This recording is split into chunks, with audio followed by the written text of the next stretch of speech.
Okay, folks, so in today's market update, we're going to be discussing three things. Number one, a new fund manager survey that explains what the majority of them are expecting for the rest of the year. Number two, some slightly good news in terms of the latest inflation report. I say good in quotations because it's still bad, but it's better than expected. And then lastly, number three, we need to talk about why HYMC bought a gold and silver mining company, ticker HYMC, which basically tripled this morning at highs, and why we started briefing on this stock in ZipTrader U last week before this announcement even happened. Part of it was luck, but there's also certain characteristics that made it likely to go up. And I'll also give you some tips on how to find and look at short-term trades in this current market environment. I'll put all the timestamps below. Let's get right into it. But first, wait, actually, a quick PSA. Did you know that the number one cause of sudden Charlie sadness syndrome is having more than a quarter of our channel's watch time come from viewers who are not subscribed? Do not let Charlie succumb to sadness and become just another statistic. Hit that ravishing subscribe button today. Okay, let's go ahead and start. So very strong day for the market. You have indices rallying massively and tech stocks taking the cake today with the NASDAQ up almost 3%. But we do need to talk about what fund managers are worried about now. So Bank of America does this global fund manager survey every so often where they showcase the opinions of fund managers. And seeking alpha reports of the 341 respondents with 1 trillion in assets under management in the March survey, which is the most recent one that just came out, 62% expect the combination of high inflation and slow growth, up from just 30% last month in February. The amount of fund managers that are expecting high inflation and low growth has doubled month over month. And we're at the highest level that we've been at since September 2008. You look at what this looks like in chart form, the expectations of above trend growth rates and above trend inflation like we had last year is going down dramatically on this line that is marked in dark blue. Whereas the expectations for below trend growth and above trend inflation, aka stagflation, is going up significantly. So in other words, stagflation is increasingly the number one outcome that fund managers are expecting for this year and beyond. But what is even more insightful is when you get into the question of what fund managers thought was the biggest tail risk for the market. Because the answer has changed rapidly month over month. If you look in light blue, you see February 2022's answer, and in dark blue, you see March 2022's answer.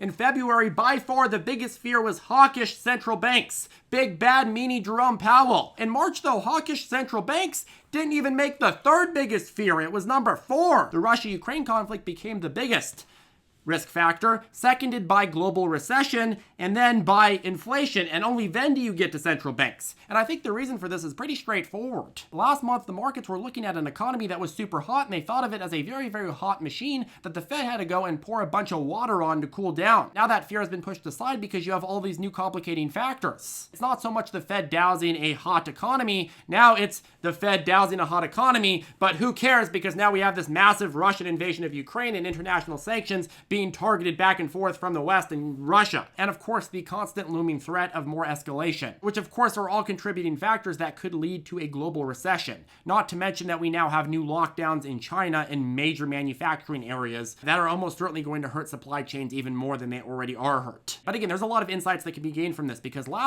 just last month, fund managers were most worried about the central bank. And then they were very, very worried about inflation. But they were a lot more worried about the central bank's reaction to inflation than they were actually worried about inflation. Now, not only has fear of hawks at the central bank moved from number 1 to number 4, but inflation has moved up above the fear of the Fed because now fund managers are like, well, now inflation's a much bigger threat and we're not sure that the Fed's going to be able to handle it. So we're a lot more worried about inflation than we are worried about the Fed now. But we're even more worried about a global recession, stagflation, and of course the massive uncertainty with the whole Russia-Ukraine situation. The second fear this month, global recession, wasn't even a big talking point last month. Now it's number 2. This says to me that markets are expecting the Fed to have a lot less influence on how the market trades this year as compared to the Russian invasion, as compared to a global recession, and of course as compared to inflation. Specifically, I think they're looking at those commodity prices because those commodity prices are going to be the biggest thing that drives us into a stagflating environment. One where all of these prices are going up dramatically and input costs are going up to such an extreme extent that profit margins are getting crunched, people are spending less money, people have less money to spend, and then all of a sudden you get into the situation where you're going into negative growth while also having prices going up higher and higher. If it is any consolation though, fund managers do tend to be off on their predictions. If you pull up the 2021 B of A Global Fund Manager Survey, 68% of investors didn't expect a recession until 2024 at the earliest. And now just like 9 months later, a global recession is the second biggest fear. A majority of them also famously thought that inflation was transitory, and I was in that camp as well. I thought you'd see an accelerating in pricing pressures, and then eventually the rate of acceleration would would slow down and you get back to more of a normalized rate. We've really had the perfect storm of literally every bad inflationary pressure hit us over the last 18 months. But I always like looking bigger picture, and if you look at the development of fears over the last 10 years of the survey, back in May and March of 2021, it was inflation and taper tantrum fears, then it was the virus, then it was the 2020 presidential election, then the trade wars, and so on and so forth. There's always a new fear period, a new fear catalyst, and a new thing that global fund managers are worried about. Some of them end up being bad, some of them end up being nothing burgers, but all of them end, and they end eventually. Okay, so the second thing that I do want to speak about with you today is this new inflation report that came out, the Producer Price Index. I have to say good news in quotations because just like that CPI report that came out last week, it doesn't meaningfully factor in what Russia did to global prices, especially energy,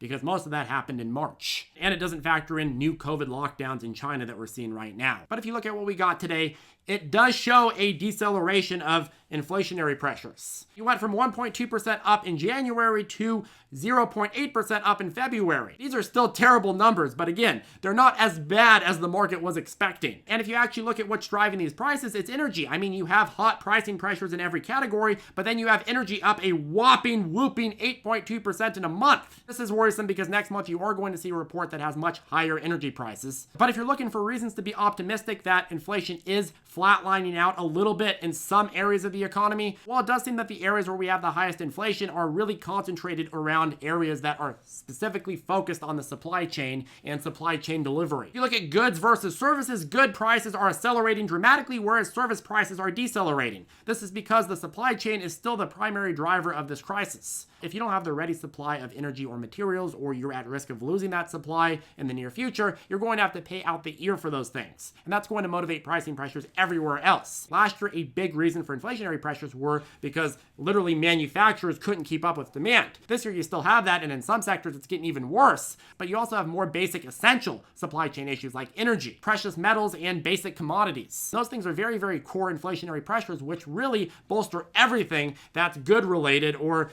transportation related or energy use related. Whereas with services, you don't have the problem to the same extent. The silver lining is that services probably show a more realistic look at how pricing pressures would be if supply chains did heal. The negative though is that services are still pretty inflated. So I don't know folks, there's some slight good in this report, but we're going to need to see what happens next month to really get a good feel of where we're at. We have seen oil prices moderate a decent amount in the last week or so, and if those continue to fall to February levels, perhaps we can average out some of the horrible effect of the strong start in oil prices that we had in the beginning of March. But I can't see the next report looking positive. I think minimum we're going to have 1 or 2 bad reports to deal with, probably a lot more if Russia continues to escalate. Okay, next, so this is a picture of AMC CEO Adam Aron, who announced that AMC will be purchasing 22% of Hycroft Mining, which is located in northern Nevada. AMC invested about $27.9 million in cash. And HYMC obviously reacted extremely positively to this announcement. The stock went from $1.17 to almost $3 in this morning's pre-market. I will explain how we managed to identify this one for our ZipTrader U morning briefings as early as last week on the 10th when it was trading at about just 78 cents, as well as what is and isn't possible to predict with these new catalysts. But first I want to talk about this deal. So again, AMC invested about $27.9 million in cash. Considering that AMC reported they have about $1.8 billion in available liquidity and $1.592 billion in cash and cash equivalents as of quarter close December 31st, 2021, it's not a huge investment for AMC. But considering that HYMC had a market cap of just $17.9 million as of February 24th and now has this $27.9 million investment from AMC, and more importantly, all of the attention from AMC's very, very loyal retail following, it's provided a pretty damn huge run-up for the stock. Eric Sprout, who is also a big precious metals and real asset investor, has brought a ton of money into the picture alongside AMC as well, which combined is about $56 million. HYMC has had liquidity issues that has made it very, very difficult for them to start the expensive process of really meaningfully mining on its land, which is expected to have a ton of silver and gold reserves. And of course, in this environment where precious metals are skyrocketing, this creates a huge opportunity for organizations and companies that can provide liquidity to go and provide that liquidity and build another revenue stream when they actually go out and mine. Obviously, it's not expected for a movie theater company to invest in basically distressed mining companies. Usually you'd have a fund that specializes in distressed assets in that specific niche, go and provide liquidity and then also provide some guidance and put some people on the board that have a lot of experience so that they can ensure that they get the most out of their investment. But they are again doing it at the same time as precious metal investor Eric Sprott, so that will bring some expertise to the table. And AMC's Adam Aron said he sees similarities between the situation HYMC is in right now and that AMC was in a year ago, having what he says is rock solid assets but facing a severe and immediate liquidity issue. And he seems to feel he's helping an underdog, similar to how AMC was helped last year by the AMC apes, while also potentially diversifying AMC's revenue streams in the future as well. But anywho, moving on to how we found this one for the ZipTrader U briefings as early as last week. So as commodities pushed and precious metals went to the moon, we noted some specific smaller spec companies tied to those commodities and mining those commodities that also went really to the moon. This is something that happens time and time again every single time a new hype sector emerges. For example, when oil, gas, and overall energy prices went on their latest round of skyrocketing a couple weeks ago, we identified small spec energy companies like IMPP and CEI, which we felt were likely to outperform during periods of time where oil and gas prices were immediately accelerating. And they were complete beasts during that time period, right? And in this case, similar to that last case and similar to all the hype sectors that we've identified, we noticed that rare commodities were skyrocketing and causing some of the more spec plays in that space to go up. And we saw proof of concept with HYMC during this period here, and so after it sold off, we briefed on it 30 minutes prior to that market open on the 10th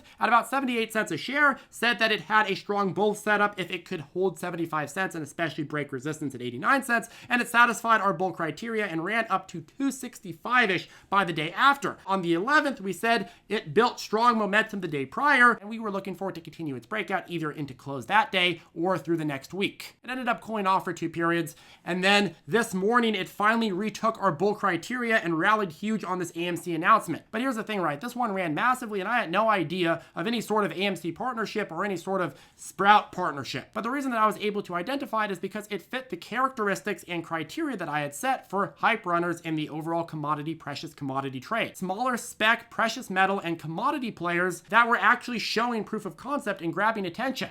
HYMC was that last week. And it is that this week. And that's the goal. You try to find companies that match the specs of what is working in the current market condition before everybody else does. You show up every single day and you put that work in, you'd be very, very surprised at what you can find. Doing due diligence on your current market and the current market environment every single day is something that's going to give you an opportunity to be prepared when things start running. If I hadn't been aware of the commodity and precious metals push that was pushing up a lot of the spec players in that niche, then I probably would have ignored HYMC completely, right? And I would have had no idea what was going on when AMC had that partnership. In a similar way, it kind of reminds me of Mullen. The first time we became aware of Mullen and ZipTrader U as a potential catalyst play was back on November 22nd. The stock didn't do much of anything except for drop in the overall risk-off environment. But if I didn't identify that in my own work as a potential catalyst play, I probably would have missed the opportunity to see the significance of it announcing progress on its battery pack development, which we briefed on February 28th, which of course led it to going up huge that day and has partially catalyzed Mullen as a mini retail movement stock. The game with catalyst plays is completely different from long-term plays, right?